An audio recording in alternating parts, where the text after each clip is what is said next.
हाय, कसे आहात सर्व? तर चला, आज संध्याकाळच्या जेवणामध्ये काहीतरी चटपटीत बनवूया. पण भाजी चपाती नाही बनवायची आहे आणि जास्त काही पदार्थ बनवायचे नाही आहेत. एक नाही तर दोनमध्येच असं काहीतरी चटपटीत बनवायचं असं माझ्या डोक्यात आहे. म्हणून मी आज ही रेसिपी ट्राय करणार आहे. इथे मी बनवते डाळ फ्राय आणि राईस. तर डाळ फ्राय जेव्हा आपण बनवतो तेव्हा ना सुटसुटीत जो राईस असतो ना, जो की बासमती असतो, तो नाही वापरायचा. इंद्रायणी तांदूळ वापरायचा, कारण तो डाळीसोबत मग टेस्ट त्याची छान येते. तर इथं मी दोन्हीकडे कुकर लावून घेतलेला आहे. एका साईडला मी भात लावला आहे आणि एका साईडला आत्ता घेतलेली डाळ घ्यायची. तूर डाळ आणि मूग डाळ घेते मी, सम प्रमाणात घ्यायची ती दोन्ही पण. आणि ते कुकरला लावून घेतलेलं आहे. आणि इथे मी कांदा चिरून घेते. कांदा चिरल्यानंतर टोमॅटो, लसूण, हिरवी मिरची हे सगळं कट करून घ्यायचं. आणि हे कट केल्यानंतर लसूण आपण चिरून पण टाकायचं आहे थोडासा तडक्यामध्ये. आणि नंतर आपण अद्रक लसूणची पेस्ट पण वापरणार आहोत त्याच्यामध्ये. आणि कसुरी मेथी, ड्राय मसाल्यांमध्ये येणार आहे कसुरी मेथी, हळद, मिरची पावडर, धणा जिरा पावडर आणि थोडासा गरम मसाला किंचितसा घ्यायचा, जास्त घ्यायचा नाही गरम मसाला.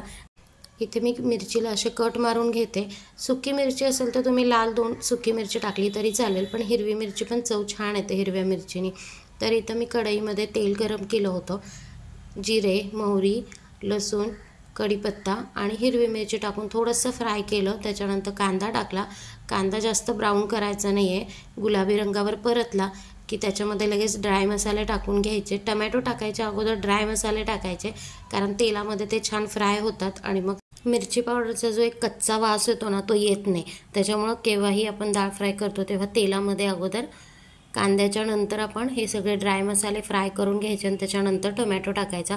टोमॅटो टाकल्यानंतर मीठ टाकायचं. हे सगळ्यांनाच माहिती आहे की टोमॅटोवर मीठ टाकलं की टोमॅटो लवकर विरघळतो तेलामध्ये. त्याच्यामुळे मी तिथं मीठ टाकून घेतलं. आणि इथे माझी डाळ शिजलेली आहे. इथे माझं कढईमध्ये मसाला पण फ्राय झालेला आहे. आता याच्यामध्ये ती शिजलेली डाळ टाकून घ्यायची आणि छान मिक्स करायचं. ही डाळ माझ्या घरात तर सर्वांना खूप आवडते. आणि ही जर का डाळ केली तर डाळ, भात आणि हे असे ना पापड असतात ना, ते तळून घ्यायचे. त्याच्यासोबत खूप छान लागतात. रात्रीचं जेवण हलकं फुलकं पण होतं आणि कमी टायमामध्ये पण बनतं. आणि सर्वांनाच, माझ्या घरात तर सर्वांनाच आवडतं. आणि इथे उडदाच्या पापडाला जास्त तेल गरम लागत नाही, म्हणून मी कढई उतरवली आणि त्याच्यामध्ये ते फ्राय करून घेतलं. तर इतकं छान मस्त जेवण झालं होतं संध्याकाळचं. भात, डाळ फ्राय, थोडासा कांदा त्याच्यासोबत आणि पापड, हे सगळं घेतलं की चपाती आणि भाजीची गरजच लागत नाही. कोणी म्हणत पण नाही आणि कोणी आठवणी काढत नाही की आम्हाला भाजी चपाती हवी आहे. पण ही डाळ जी आहे ना, ती खूप चमचमीत बनते. एकदा नक्की ट्राय करून बघा. आणि व्हिडिओ आवडलाच तर लाईक, शेअर, सबस्क्राईब करायला विसरू नका. So thank you for watching.